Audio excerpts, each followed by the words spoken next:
Alright, I've got my spool tamer on my spool of 24 gauge wire. Again, I'm using off-colored wires, so you should be working with 24 gauge white wire if you're making the same color that I'm making in my pattern. So 24 gauge white wire, I've got my spool tamer on there. And I've pulled out some wire here off of my spool. I straightened it so it's easier to work with. And then I've strung, we need about 5 inches of beads for each bud sepal. I strung more than that because that's always what you're supposed to do. Always string more than what the pattern says. You might use a little more, a little bit less. And then we can just work, because this is a solid color, we only have a single color of beads in the bud sepals, we can just work off of the spool without having to measure and cut any wire. Alright, now we're going to set up our basic frame. The first thing I do is to make a little loop or knot in the end of my wire. That way my beads don't fall off before I start wrapping my rows.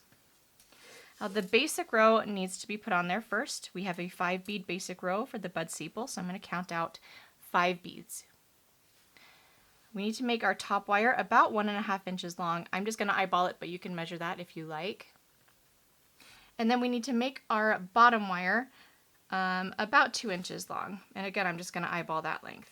So what we're going to do is we're going to measure out 4 inches of wire and kind of fold it in half, make a little loop that crosses over the front of the wire right below your basic row.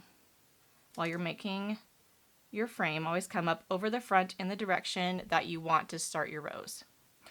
So I'm going to grab and pinch right there below my basic row and my working wire. And I'm going to twist this little loop downward.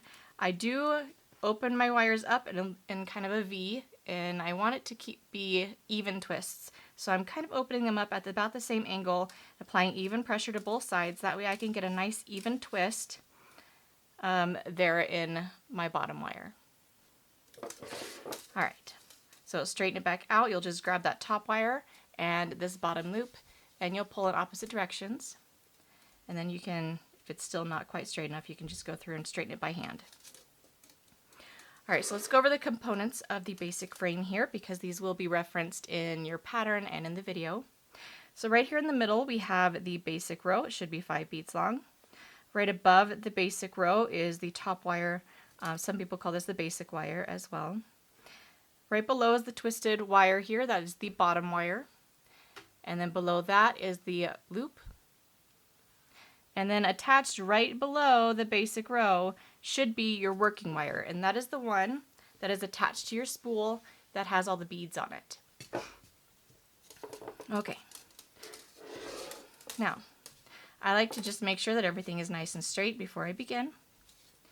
And before I start my first row, I'm going to make sure that, let me show you something here. I'm going to make sure that my beads are actually sitting below the basic row. If you see right here, they're kind of sitting above.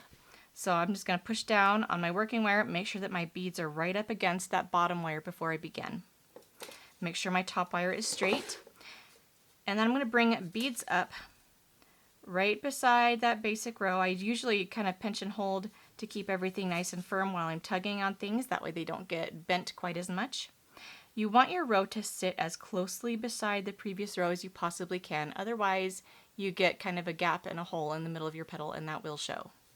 So, squeeze them beside each other, pull it up directly beside. You can tug on this working wire a little bit here to try to get them nice and snug beside each other. Now we're wrapping at a 45-degree angle at the top wire. This is usually the hardest wrap to learn, just because it's a little bit tricky, especially if you're new to French beading. So don't get frustrated if it takes you a few times to learn this. It's okay. It's going to look easy when I do it, but just remember I've been doing this for over a decade. My hands are very well trained in what they should be doing. Now there's 2 ways to make a pointed wrap. I'm going to show you the easier way first, or the way that most people find to be easier. So we're going to cross over that top wire at a 45-degree angle. We're going to measure our beads for our row so that they are either right in front of or right on top of that top wire. You don't want to go past it.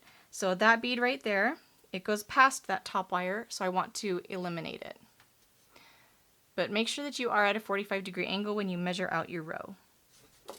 So 45-degree angle right here with that top wire.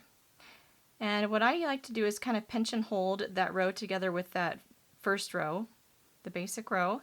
It just kind of keeps everything in place while you're wrapping. You do need to keep tension on your working wire while you're doing this. You don't want to try and wrap with everything being loose, because then it doesn't give you as much control over where the wire is going. So keep tension on that wire, pinch and hold right here. This gives you control over this row to hold it in place. It also makes this top wire a little bit less likely to bend. It still can bend, but it just gives you a little bit more control. All right, so we're going to cross over at a 45-degree angle, wrap around, and then go up at a 45-degree angle. You should notice that there is a gap between the wrap in your row. Let me scooch in here. So you see how there's kind of a separation between the two halves of your wrap? That's exactly what you want for a pointed wrap. Bring beads down from your working wire and then fold the row down the side. You do want to push your beads up so that they cover that top wire completely. And then we are going to wrap down to the bottom wire. So this is row 2 here that we just wrapped, and now we're wrapping row 3. So we're going to do that same thing. We're going to bring beads down the side. I like to rotate my piece because I find it's a little bit easier to wrap if I'm working at the top than trying to wrap while it's pointed down. So I just rotate my piece.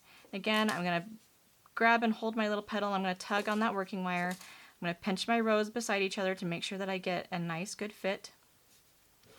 And we're making a pointed bottom too, so we also need to do that 45-degree angle at the bottom wire. So I'm going to measure out my beads. I'm going to make sure that my bead does not go past that bottom wire. That one's kind of borderline, but I might leave it. No, I'm going to eliminate it. Okay. So we're going to cross over at a 45-degree angle, and we're going to do that same thing again. Wrap around the back, up at a 45-degree angle. Should check and make sure that you have a gap between the two halves of your wrap. Bring beads down and then fold them down the side. And you can kind of pinch there at the top, or I guess we're at the bottom here now, but you can kind of pinch there with those rows if you don't get quite a perfect point there. It should help. All right, that was row 3. We're going to wrap row 4 now. I'm going to show you the way that I make my wraps. I didn't have video instruction when I first started, so I kind of just found my own way to wrap everything.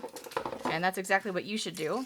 You don't need to do things my way or Fen's way or any other teacher's way. If there's something that's more comfortable for you that gives you the same results, go for it. Okay? So here's what I do. I'm going to pinch and hold, tug on that row, make sure that my rows are nice and tight and fitting nicely together so that I don't end up with gaps between my rows. Cross over at a 45-degree angle, measure out my beads so that they are either right on top of or right in front of that top wire. Don't want to go past it. Now what I do is I'm holding tension on my working wire. I am pulling on it because I don't want any slack to form, because that makes it more likely that your wrap is going to slip and flatten out into a round wrap. So I'm going to hold tension. I am pinching and holding right there at the top of my sepal so that I have more control over what's going on. I'm going to wrap my wire around the top. I am keeping it at a 45-degree angle as I'm going around the back. And cross over and angle downward. You'll notice that you still have that same separation between the first and second halves of your wrap. Also notice that I used my other wrist to kind of help maneuver and wrap around. Now it's pretty much the same motions, just done in a different order.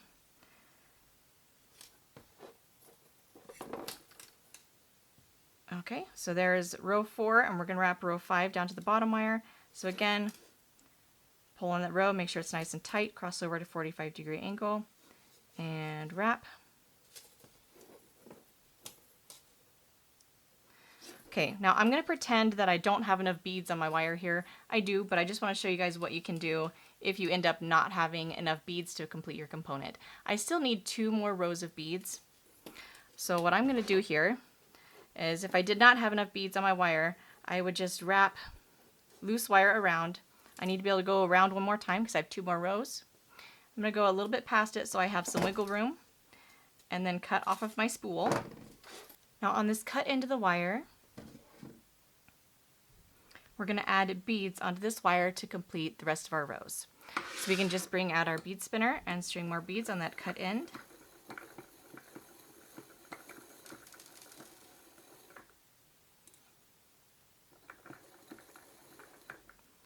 Somewhere around there. I usually just estimate, then make a little loop in the end of that working wire so your beads don't fall off.